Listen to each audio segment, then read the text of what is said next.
¿Se me oye? Tengo que cambiar esto aquí un momento. Hola. Sí. Okay. Ladies and gentlemen, it's a pleasure for me to introduce Elisa Pérez Badás. She did her thesis here with under my supervision, so I'm happy to have you here again. And just some notes on his trajectory. After her thesis here, he got a postdoctoral position as a research fellow at the University of Leeds in United Kingdom, between 2017 and 2019. And he works with these animals there, the badgers, always on this kind of on this area, on senescence and aging and this kind of thing. So I think she's now an expert. After that, she got a Marie Curie individual fellowship in Netherlands from 2020 to 2022, working with Professor Berghulst, with jackdaws and zebra finches. Then he come back to Spain with the María Zambrano Fellow at the Universidad Complutense de Madrid. And now is working here at the museum again with an Atracción de Talento César Nombela program, yes. And she's always working on this kind of things, with sometimes with parasites and the interaction with parasites and senescence and this kind of thing. So I think it's an aspect, as I said, that I think is he will offer a very interesting talk. So, Elisa, when you want. Thank you very much. This in presentation mode. Okay. Well, thank you, Santi. It's a pleasure to be introduced by you. And well, today I'm going to give an overview of my current and past research in senescence in all these species. But first, let me start with a bit of the structure of the talk. So I will start on how aging studies can help understand the evolution of senescence. Then I will move on to the environmental effects on senescence, with a particular focus on the early life environment. I will also give two examples of two experimental studies that we did testing the oxidative stress theory of aging. And finally, I'll very briefly just give a few ideas on the challenges and prospects in the study of aging. Okay, I don't think I have to convince anyone that senescence is fascinating. And it's not only me or aging biologists, but for example, the photographer Nicholas Nixon was also fascinated by it. And he registered a series of really good pictures of the Brown sisters and how the passing of time caused different changes. And apart from the obvious physical changes in physical appearance, there are changes in many other traits with the increase of age. And in life history evolution, two key life history traits that we study are fecundity and mortality. And for example, in this graph, we can see how these vary with age in a modern database of human, in this case, Japanese women. So for example, we can see that fertility peaks at the age of around 30, and then it declines steeply, and mortality is quite low and constant until it spikes later at older ages. But actually, this graph comes from a paper that summarizes how these graphs vary across different species. So there are massive differences in these patterns, from the human graph that I just showed in the top left to green plant species, for example, at the bottom, that show decrease in mortality with increasing age, or the sea snail that shows constant mortality with age. But if you focus on vertebrates, for example, which are the dark brown and the light brown graphs, we can see some more or less common general patterns. And when general patterns arise in evolutionary ecology, we usually ask ourselves, why does it occur? And in evolutionary theory, several hypotheses have been suggested to explain why senescence may occur. The mutation accumulation hypothesis suggests that mutations as the name states, deleterious mutation will accumulate later in life because of the mutation selection balance. So selection is stronger in early life to eliminate them, but not later. So senescence will occur because of this. The antagonistic pleiotropy hypothesis suggests that genes that are beneficial in early life may have pleiotropic effects, and then later in life they will be deleterious, and this is why senescence occurs. The disposable soma hypothesis states that investment in reproduction is traded off against investment in the soma, so in self-maintenance mechanisms, because this is more expendable, because for selection it's more important to avoid germline mutations that could be transferred onto the next generations. And finally, and more recently, the developmental theory of aging suggests that senescence occurs because of a suboptimal regulation of gene expression later in life, because again, early in life developmental processes are quite tightly controlled. But in fact, these hypotheses are not mutually exclusive, and recently these last two have been proposed as physiological explanation for the genetic evolutionary theories.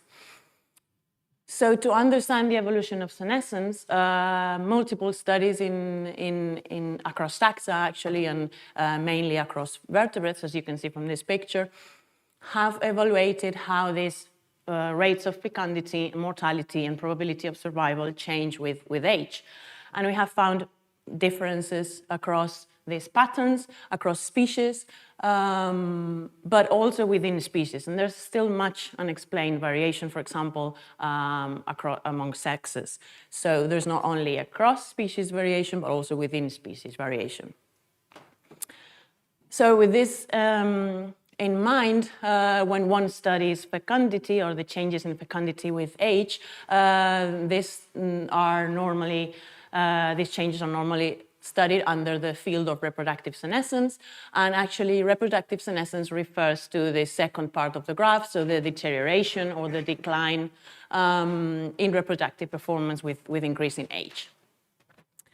Traditional studies in reproductive senescence have looked at the variation in all these breeding parameters, among others, but for the purpose of this seminar today, I will be showing studies that have looked at, in which my groups or I have looked at the last three. Okay, so with all these ideas in mind, we asked ourselves whether there is variation in senescence patterns in the European badger, and how can we explain this variation. So this population breeds in near Oxford in the UK, in a very nice environment, as you can see with the bluebells. And actually to study senescence, as I said, because it is a within individual process, one needs to collect data for a very long time and longitudinally, so from the same individuals repeatedly throughout their lifetime. And so this is what I had, thanks to these collaborators that collected data from the 80s to the present. And badgers are they are baited with peanuts, which are located in the cage, and the cage is placed at the entrance of the burrows, where they live in the UK in social groups. And then the badgers are uniquely identified with a tattoo in their inner leg, and blood samples are taken in order to genotype them using 34 microsatellite loci, and generate this massive pedigree, in which I was able to have information of about 300 males and females, and complete life history data, complete reproductive data from these individuals. Okay, so before actually delving into, into reproductive senescence, I wanted to show you that we found senescence in other traits. So, for example, we found age-related changes with in immune cell profiles. So lymphocytes, the proportion of lymphocytes declined in males and in an interaction with group size early in life. So badgers that were born in smaller groups had a steeper decline in this immune profile with age. There's also senescence in body mass, and the change, so the onset of the decline and the change, the decline in body mass is also different in males and females. As you can see, the males have an earlier onset and a steeper decline. A previous study from Hannah Dugdale, who is the PI leading the group, also found that there is variation in reproductive success, and this variation with age and by sex. As you can see, the green are the males. The males in this case have a later onset and a steeper decline. Less steep decline. But when we wanted to look at this more in depth, and we actually found that variation in these patterns can be explained by an interaction with age of first reproduction. So here I'm going to show, the sample sizes per age category at the top, and age of first reproduction represented in different lines. So the lines will be the predicted values from the model, and the dots, the color points, will be the raw average values. So we found that the males that started reproducing very early in life reproduce more throughout all age categories, but they showed a steeper decrease. The pattern of decline is not so clear in mid-age or late reproducers. And also, in fact, what we find is a pattern of selective appearance of good breeders. So males that reproduce around mid-age or a bit later are able to keep up until later in life. In fact, we found a very similar pattern in the females, a bit less clear, but very, very similar, with females that started reproducing early, having more offspring, and in this case, the selective appearance only appeared in the mid-age female reproducers. Okay, but variation in the senescence patterns can also arise from other traits. So not only from these traits that I just talked about in the badger, but for example, with traits that are understudied, such as genetically determined color polymorphism. So we wanted to look at this in the falcons. And as I said, with the badgers, we also had access to a long-term database with data from male and female badgers from over 13 years, complete life history data from birth to disappearance from the population. And this allowed us to have around 100 males and females in the population. So this species and this population under study is actually located at the islet of Alegranza in the north of Lanzarote and in the Canary Islands. And it's actually at the most western part of the geographical distribution range of the species. And as I already mentioned, one of the particularities of this species is that there are two morphs stable in the population, and they are easily distinguishable under visual inspection. So there's the dark morph and the pale morph. And this is determined by a deletion. So this color polymorphism is determined by a deletion in the melanocortin receptor gene.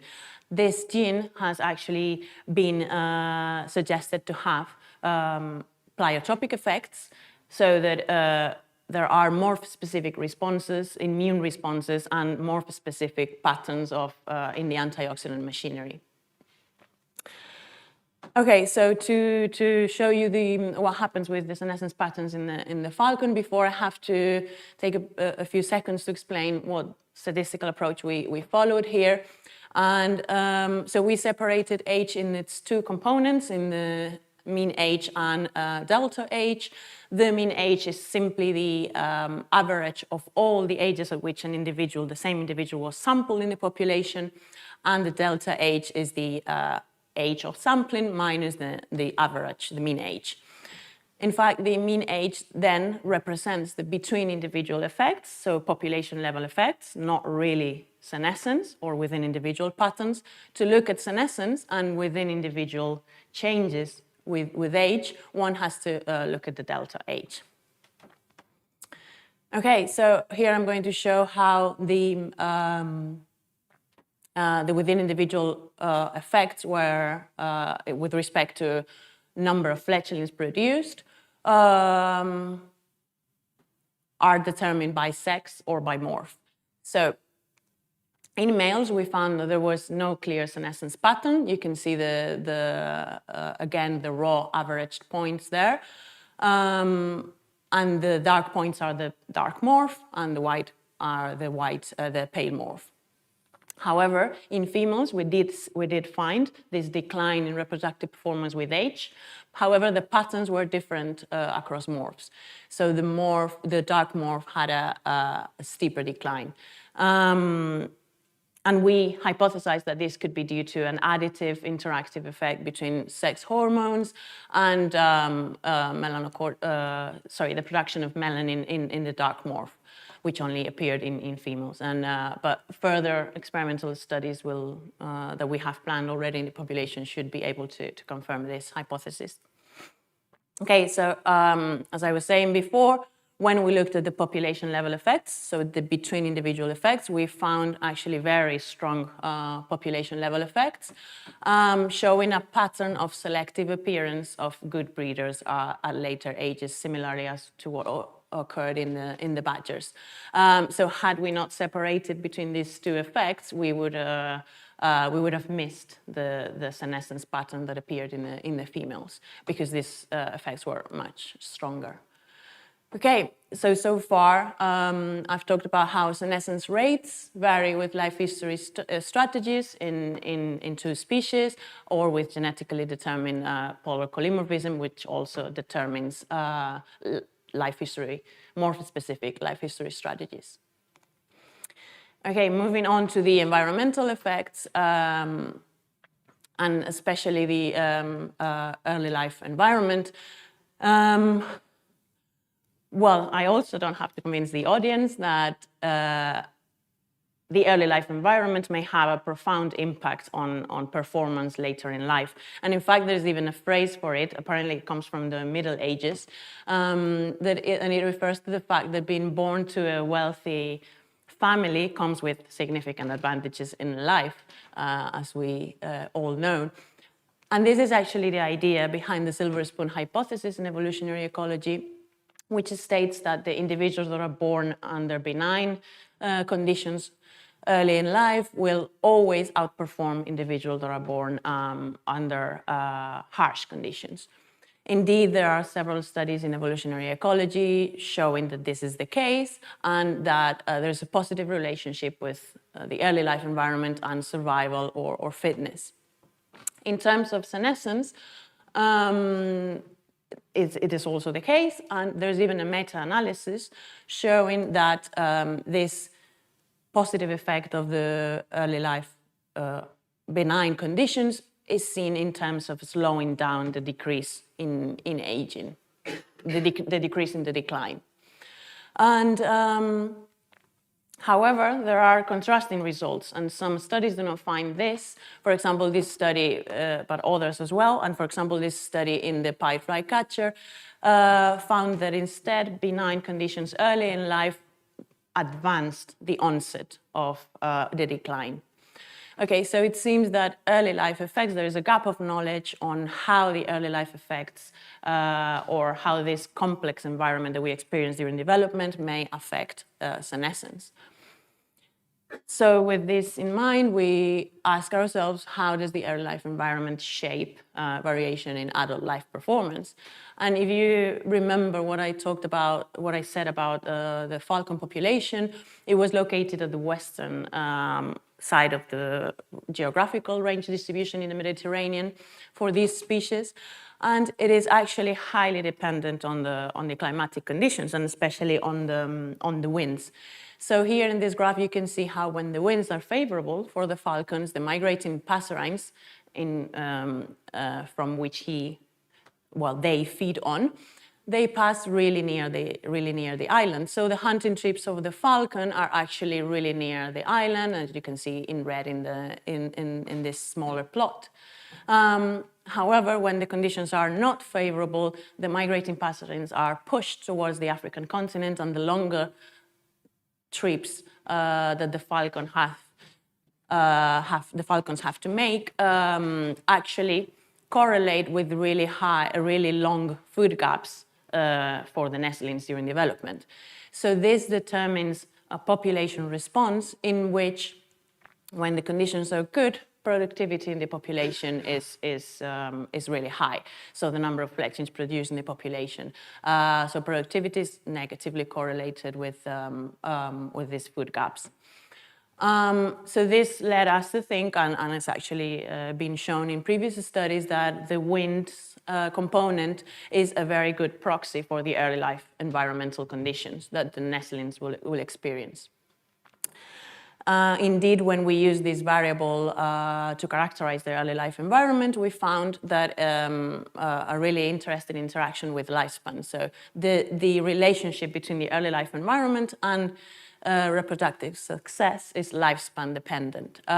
Just to show you that is a bit of a counterintuitive variable, so lower values actually represent benign conditions. But what we found is that the predictions from the silver spoon hypothesis were only supported in the longer-lived individuals. So individuals who were born in benign environments had higher reproductive success. We think that the individuals, so the reason why we didn't find this relationship in the shorter lived might be because the individuals born in harsh conditions, some of them might be adopting an adaptive strategy and increasing reproductive effort, but at the expense and paying the cost in terms of a shorter lifespan. With regards to the badgers, we also find a similar result, and if you remember, I said that they were baited with peanuts, but they actually feed on earthworms, and these earthworms are highly dependent as well on the climatic conditions, especially on the humidity and the temperature variability. So what we found is the temperature variability in early life, and in this case it was extracted from a sliding windows approach, so a model that maximized the variation in the breeding probability variable.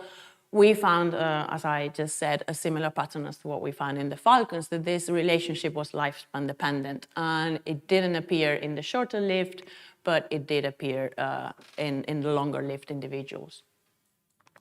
Okay, so to summarize a bit this section, we found that adulthood performance varies with life history strategies as well, but that this may be shaped by the early life environmental conditions. And one has to look carefully at the interactions between lifespan and early life environmental conditions to find these patterns.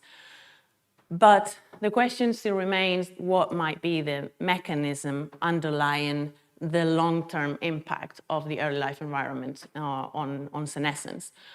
Well, one mechanism that has been proposed are telomeres. Telomeres are the short tandem repeats at the end of eukaryotic chromosomes, and they carry out several functions in the cell. For example, they confer stability to the genome, but and they actually shorten with each cell division. So this is the reason why they have been related to senescence process. So they shorten until they reach a critical length, and this triggers cell senescence. In fact, they have been proposed, and multiple studies have been already supported the idea that they are really good markers of individual quality, of survival prospects, and longer telomeres do correlate highly with higher longevity and higher fitness. However, there's still a lot of variation in early life telomere length. So even if telomere length is highly heritable, there is variation in early life that, for example, could be explained by different telomere shortening rates. And we know that telomere shortening is highest during the development. So it makes sense to study what are the drivers of variation in telomere shortening during development and what might be behind this variation. We studied this in the population of, in a population of jackdaws, and in fact, in this population, it has already been shown that increased telomere shortening, but not telomere length, is negatively related to survival. So this population breeds in the vicinity of Groningen in the Netherlands. You can see me up there in the ladder checking one nest box. One of the particularities and what makes this population really ideal to look at early life environmental effects is that there has been carried out a long-term brood manipulation experiment since 2005. So birds, nestlings, are consistently allocated to one of the two experimental groups, enlarged or reduced broods. And this makes it an ideal scenario to study the interaction between different challenges during early life. So, for example, sibling competition and parasitic infections, because the interaction of multiple early life environmental stressors is not really known, and it's not really known how they could affect telomere shortening. What is known, though, in the population is that nestlings that are reared in enlarged broods have an increased rate of telomere shortening. But as I said, this population is parasitized by this carnid fly parasite. So this is a hematophagus parasite. It feeds from the nestlings only. And when we evaluated what happened with regards to telomere shortening during development, so from day 5 to day 30, we found quite interestingly that in the reduced broods, there was no effect of the Carnus infection in the telomere shortening. However, we found a synergistic effect. So the effects of the Carnus infection on telomere shortening only appeared under social stress. So this could be what is called in economy as the Matthew effect. So individuals in a poor state actually end up being poor in a poorer state. But we still wanted to, and what we have now currently near submission is another manuscript, another follow-up in this, in which we wanted to look at variation within the infected broods. So nestlings that were infected at any point throughout the development. And we found further interactive effects in early life. So we found this interaction between sex and mass on day 10 on nestlings at nestling age 10 days old. And we found that the males that were heavier on day 10, only the males, actually suffer from an increased telomere shortening. So it seems that rapid growth early in life, so multiple challenges early in life, and especially the earliest in the development, would pay a toll or would take a toll in telomere dynamics. If you are wondering that 7 base pairs in telomere shortening is not much, well, consider it was 7 base pairs. So it was an increase in telomere loss of 7 base pairs per increase in 1 gram of the nestlings. So it's quite a decent increase in telomere loss. The reason behind this effect not being clear or not being apparent in females is still not clear, and there are mechanisms underlying these differences in senescence in sexes that are not fully understood. So just to summarize this other second part of the second chapter, there are complex interactions between early life challenges that affect telomere shortening, and one might miss effects, for example, of the parasites if one doesn't look carefully at these interactions between stressors. But as I said, the link, the causality between telomere shortening and senescence is not really clear in vivo. So we actually need experimental studies manipulating oxidative stress in order to test this, which I will go into detail in a few seconds. So one hypothesis that could link the relationship between telomere shortening and senescence is oxidative stress. And oxidative stress is the imbalance in the production of reactive oxygen species and antioxidant resources.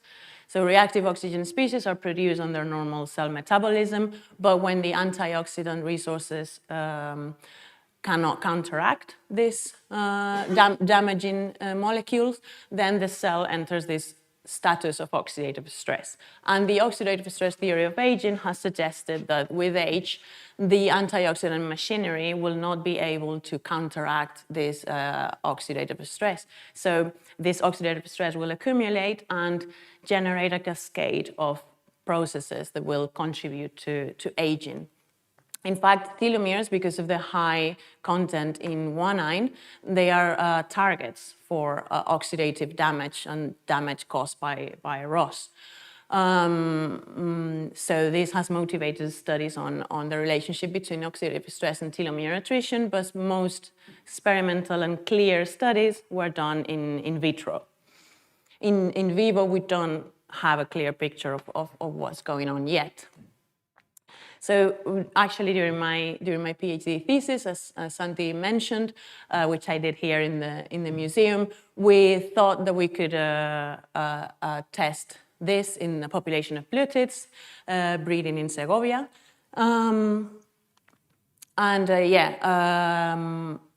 So just to briefly show the experiment that we carried out, we followed the individuals during reproduction and adult pairs during the highly demanding phase of nestling provisioning, we supplemented them with an injection of antioxidants. And with the idea of the disposable soma behind it, which the theory that I've already explained, that when individuals invest in reproduction, they will not have enough resources to invest in self-maintenance. So the antioxidant supplementation would alleviate this cost. And then in the following season, we were able to recapture the individuals and take another blood sample before reproduction in the second breeding season in order to evaluate telomere shortening between these two time points. Okay, so among other results, the most interesting results to this, referring to this theory, is that we found that there was indeed an alleviation of the cost of reproduction, which was seen in terms of reduced telomere shortening in the supplemented groups. So the birds that were supplemented with antioxidants during reproduction suffer from lower telomere loss 1 year after. Okay, and these were adult individuals. But as I said before, if one really wants to disentangle the link between telomere shortening, aging, and oxidative stress, one needs to actually manipulate oxidative stress, evaluate telomere shortening, and do this in a 2x2 experiment, combining it with an alleviation of the cost. So based on what we found in the blue-tits, I moved on to design an experiment in the University of Groningen again in order to test the oxidative stress theory of aging in zebra finches. And okay, so I know that the title of my talk is Wild Populations. Unfortunately, I did this in a captive population of zebra finches, but sometimes to really control experimental conditions, one has to go to captivity. This is the only captive experiment that I will do. But yeah, so we bred the zebra finches in captivity.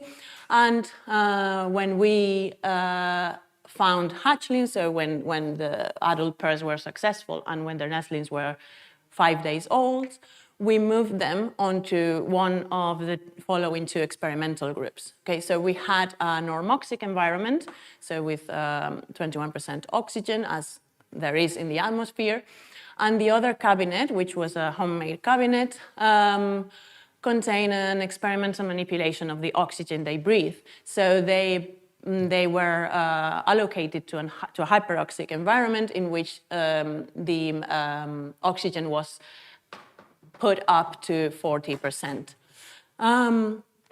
Okay, so and as I said, in every family, half of the nestlings were also supplemented with antioxidants. So in order to see if the oxidative stress generated by the hyperoxia could be counteracted by the antioxidants.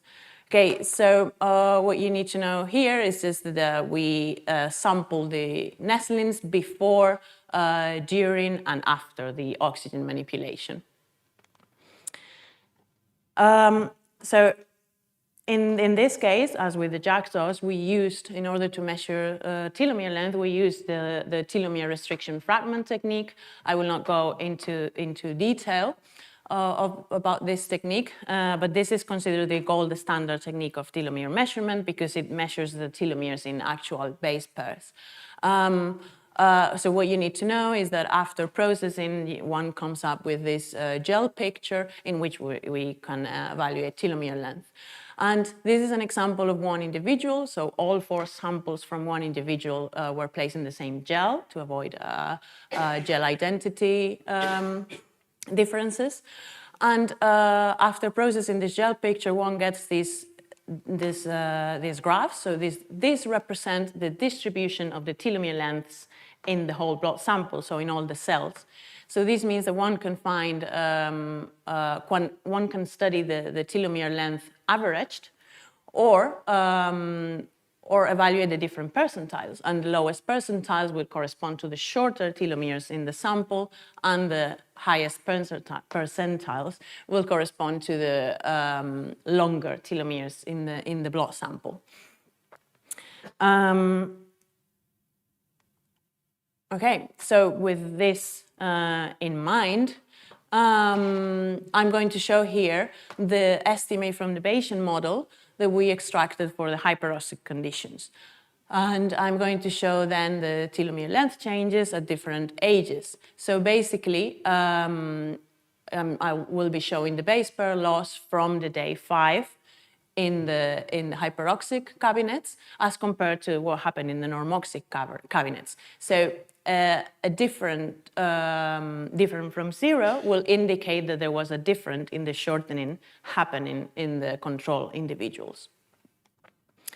When we evaluated the average telomere length in the sample and the longest telomeres, we didn't find any effects of the hyperoxic environment on telomere shortening during development, but when we evaluated the shorter telomeres, we found that the nestlings that were reared under hyperoxic conditions, as you can see by the negative sign, their telomeres shortened more than the ones in the control at age 21 and at age 36.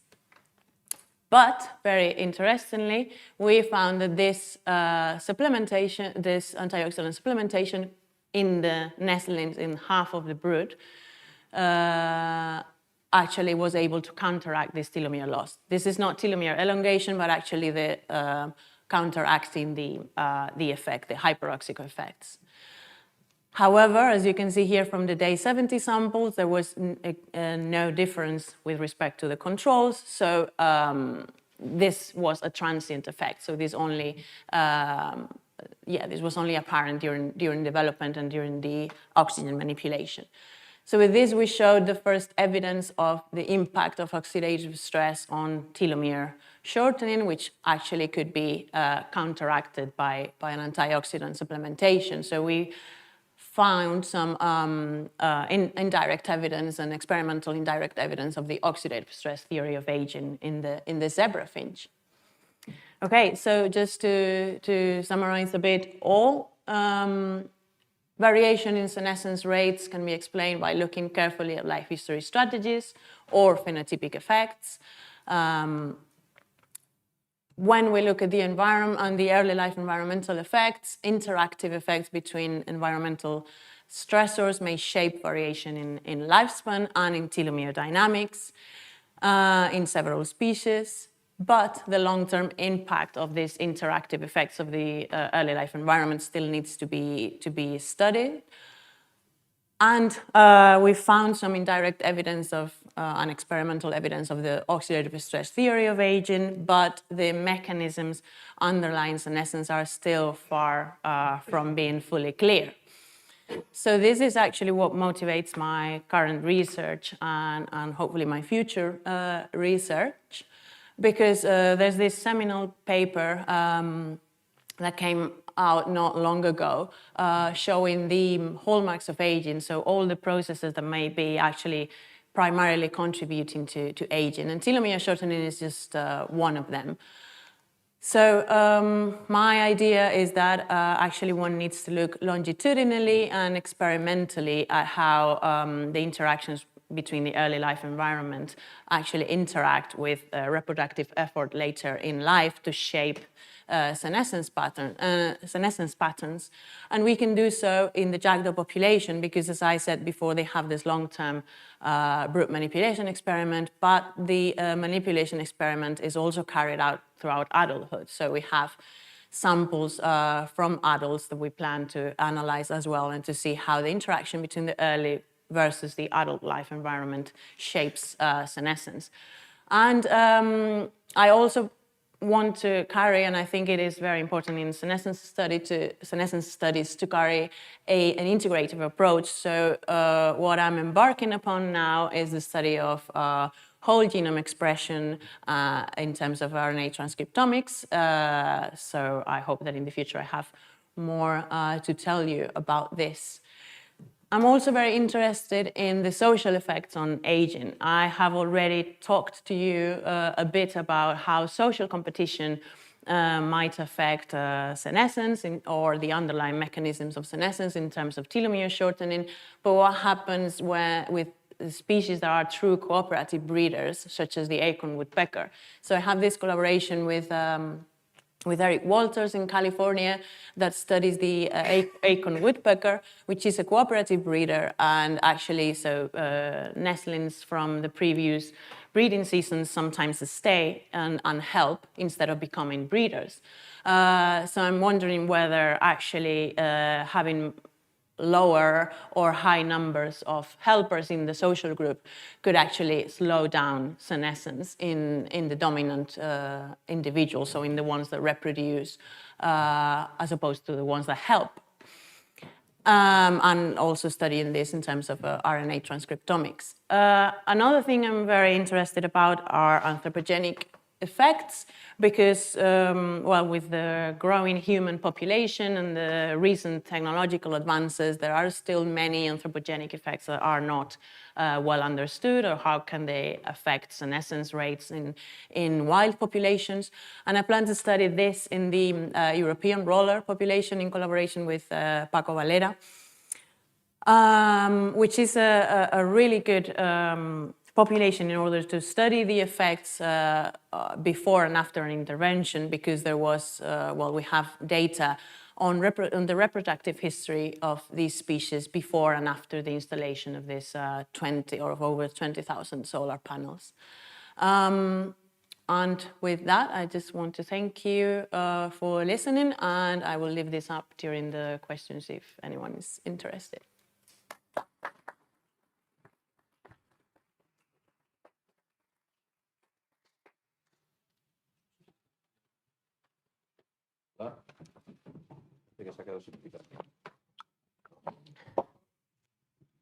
Ah, si no habla aquí. Hola. Bueno, no pasa nada. No sé qué le pasa, si es que nada. Bueno, thank you, Elisa. Very good talk. So, thank you very much. Now, time for questions, please.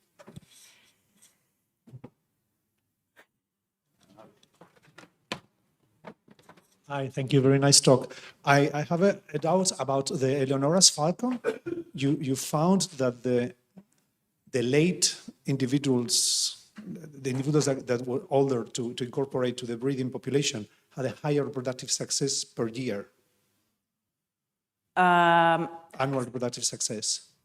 Yeah, so annual reproductive success, yeah. What about the long term? Because if you arrive later and you don't survive as long, then is it like floaters compensating for lost time when they were young, or do you think it's So you mean the ones that are not captured, so the ones that we don't have information about from No, early I don't life? mean that. No, I mean that if those that arrive as older individuals to reproduce have better Yes, reproductive so success, we- do they live longer too or not?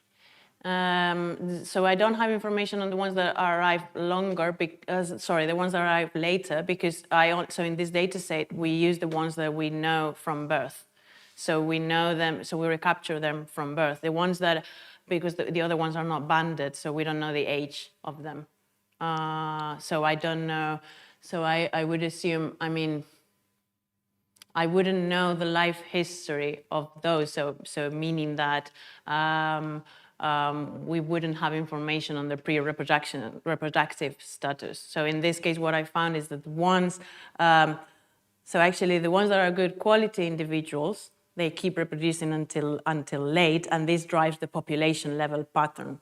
But even if there is that effect, there is also within individual senescence. So I don't know. So there's like two different, but I could only find these effects by studying the subset of the data set for which we had data from birth to all. Yeah.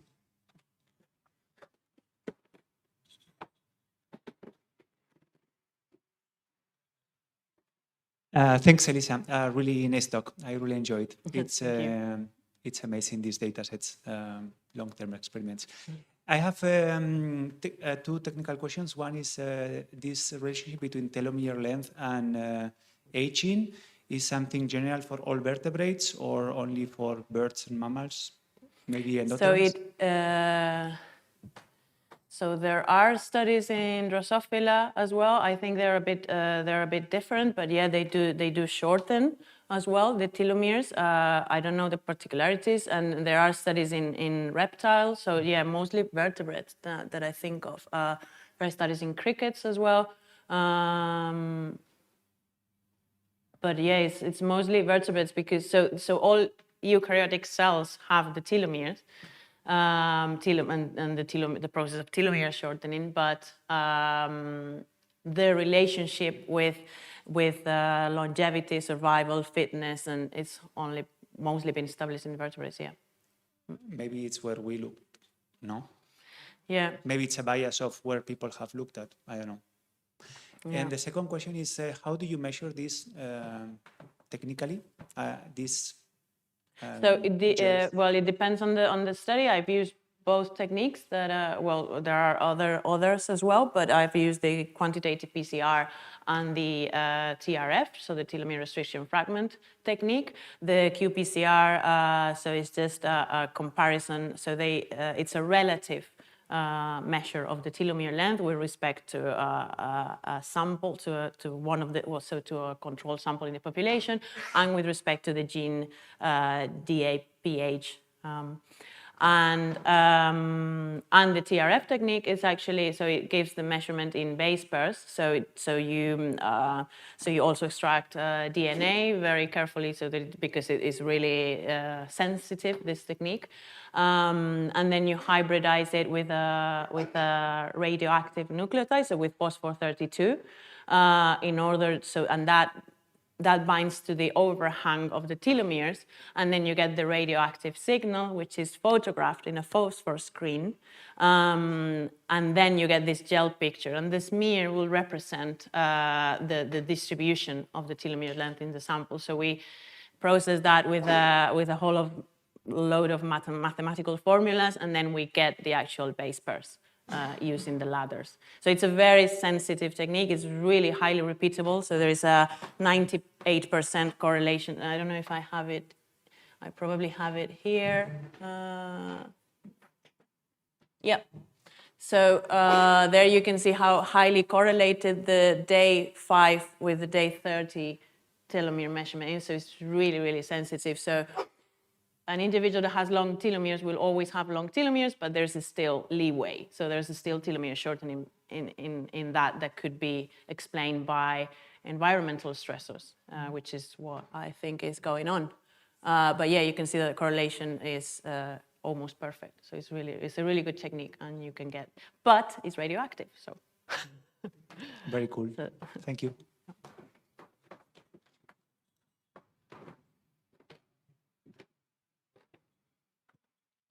Just a question, because I'm fascinated about the pleiotropic antagonic effect. And you showed different examples of animals with different lifespans. So maybe in the future you'll have opportunities to see between species effects and see whether the lifespan has variation. As a follow-up to his acknowledgement, yes, we are biased to long-living species, but it will be extremely interesting to see the pleiotropic effect in the senescence. I don't know. How do you feel? Yeah, so I feel, sorry, I feel that this is what we might find if we look at, if we use an integrative approach.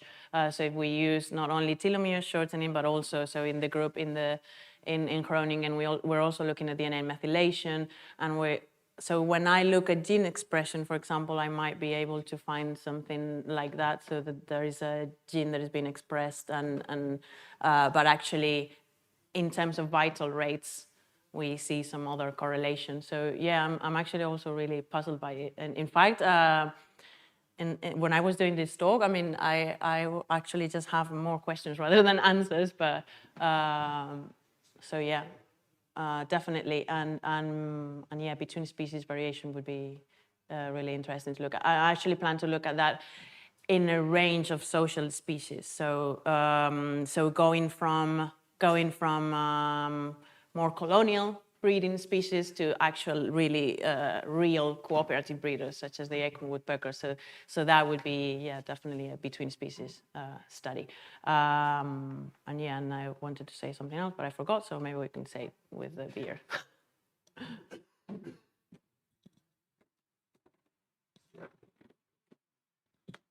Hi, I also have a, well, nice talking. Thank you. Very nice. I have also a bit of a technical question. In one of the images you showed with your gels, the result when you're estimating telomere length, I saw that you had multiple samples per individual. Yep. And then I noticed some variation there intra-individual, I guess, in the estimation of telomere length.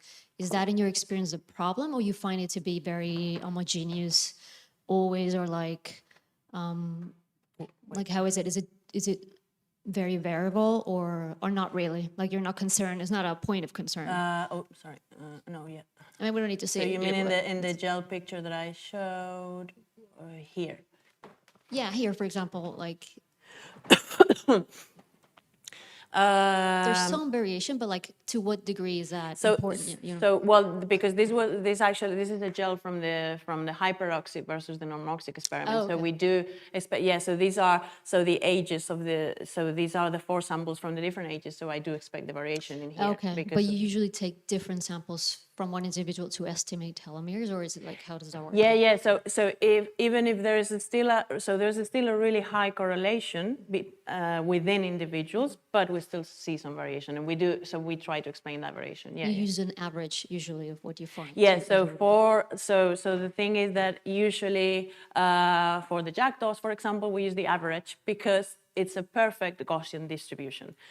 But the zebra finches and other passerines, which have ultra long telomeres, they're more special. So using the average, I personally think that using the average is not really accurate. So one would better study the percentiles, as I explained. But yeah, so most studies up to date only focus on the average. I want to move on to look at the percentiles, because I think that something's going on between the short and the long telomeres. And yeah, this will explain this variation that you're talking about. Okay, thank you. Any other question? No? Only this side of the, yeah? No? Okay. Thank you very much, Elisa. Very good talk. You're welcome. Thank you. Everybody to come.